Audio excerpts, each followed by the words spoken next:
What is it about this example that makes it sound so smooth and just have a natural flow? One of the things is he's playing through the changes. And a simple example of that is he's not ending the 12-bar phrase, putting a period at it, and then starting the next one at the beginning of the bar like this.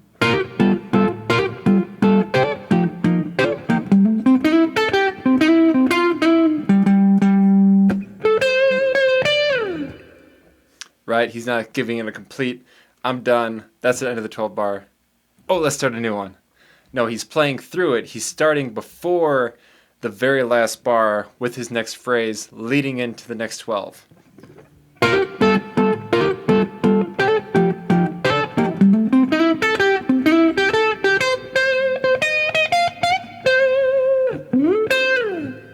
Right, so that very last measure, 1. And he's leading right into it, playing through the changes. So I looked at the solo and I broke down 3 smooth tips to just improve your playing, and we're going to take that to the next level, starting with the very first one, playing through the changes. So let's look at some more examples of that.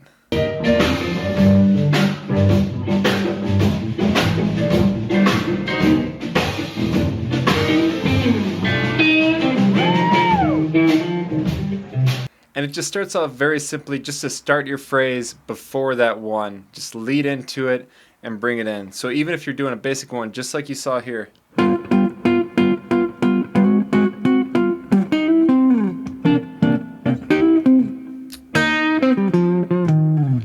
Right, he's just coming in on that last measure, leading into it, playing a phrase through that, and it just builds it up and brings it right in.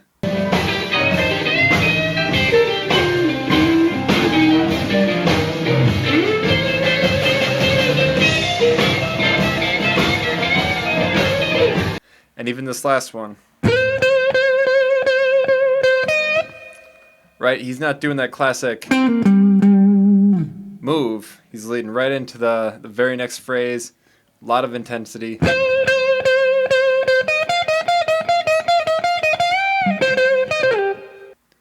So looking at it from the simplest perspective to play through the changes, simply just start your lick before and lead into it and just build it in like that. Don't wait till the one or after the one. Anticipate what's coming up next by playing it just like that.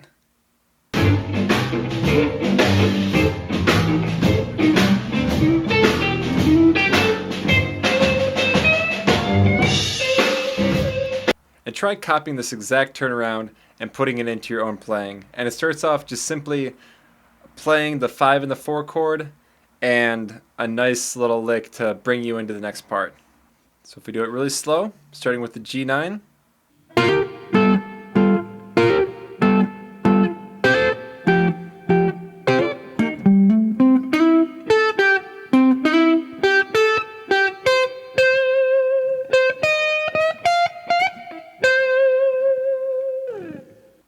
Our second tip to getting a tastier blues sound is bending the minor third over the 4 chord. Here's our first example.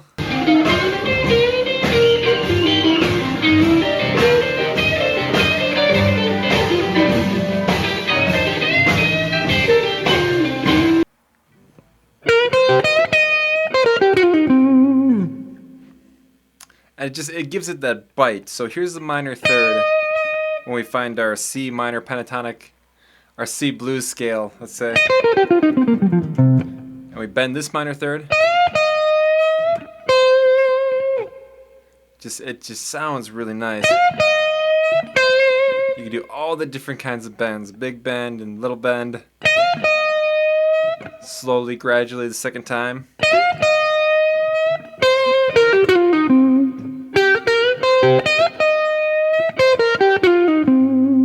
So that whole lick slow.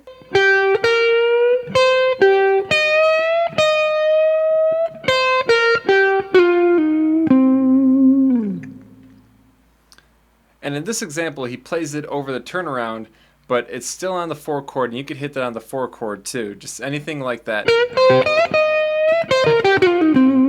Just really accentuating that note and those bends over the 4. It's gonna sound pretty dope when you do that.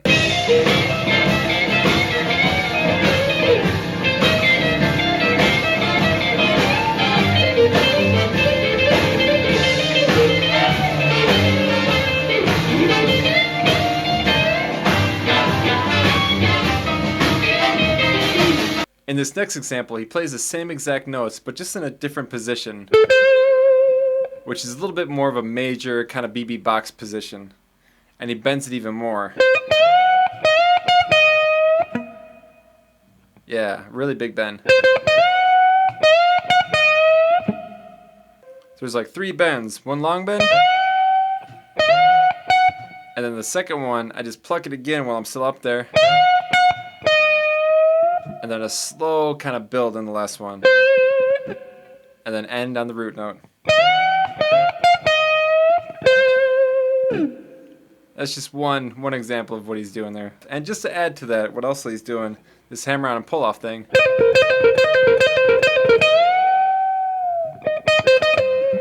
You can do all that on the 4 chord, it's going to sound pretty dope. So hit up this BB box area when you're on your 4. Big bend.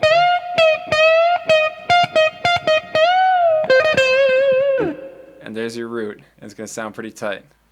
So between these two parts on the 4 chord, just start to recognize where your main blues pattern is and where your BB box is. And finally, don't forget to play in a triplet feel the whole time. 8th notes are really a triplet feel, which is 3 triplets. The first 2 are connected to make that shuffle. And just to take that to another advanced level, what he does here in this example is syncopated triplets. He's not playing strongly on the downbeat. Listen to this.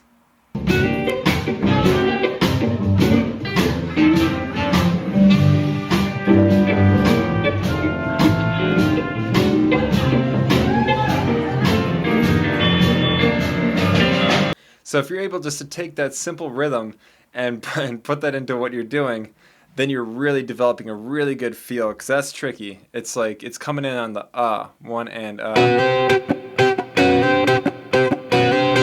It's super tricky, but it's got a mad feel. So try that. And what he's really doing there over the C chord, she's the top 4 strings, and this is like another C9. It comes out of this voicing. If you don't know this one, this is common for the blues. This would be a C9. And it's just like that. If I took my pinky there, but we're just the top 4 strings. He's sliding into the 1. So start with just those very simple concepts and try and put them into different keys, cop exact turnaround licks, and try and play through the changes. So when your turnaround comes around again, and if you're going to play another round, start before the 1 and lead into that and practice doing that. And only when you're done soloing the whole time, then you could do just like a big 5, and that just says, yo, I'm done, I'm out. All right, so that's one way. Hit the 4 and learn any kind of 4 chord lick, but then also this is just the simplest way to do it. Spot your notes that are sweet.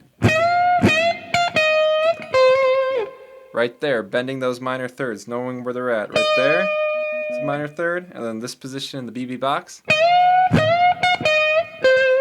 Right there. Hit that on the 4, you're gonna sound like money. And then finally, think about your triplets.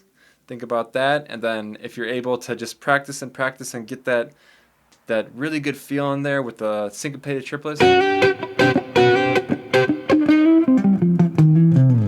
then you're really starting to sink in with what's happening in the groove. And that's where you want to be. You always want to be in with that groove. Triplets, vibing it. It's more important than anything else. So focus on those things and you'll be hitting it. So now I'm just going to play through this whole solo and point out a couple of these moments and a couple of extra licks in there. So we're going to look at like licks in the intro, 4 chord licks, and turnaround licks. We're going to see all those, how he implements them. If you want to learn every single one of those licks broken down, just note by note, check out my Patreon in the link below.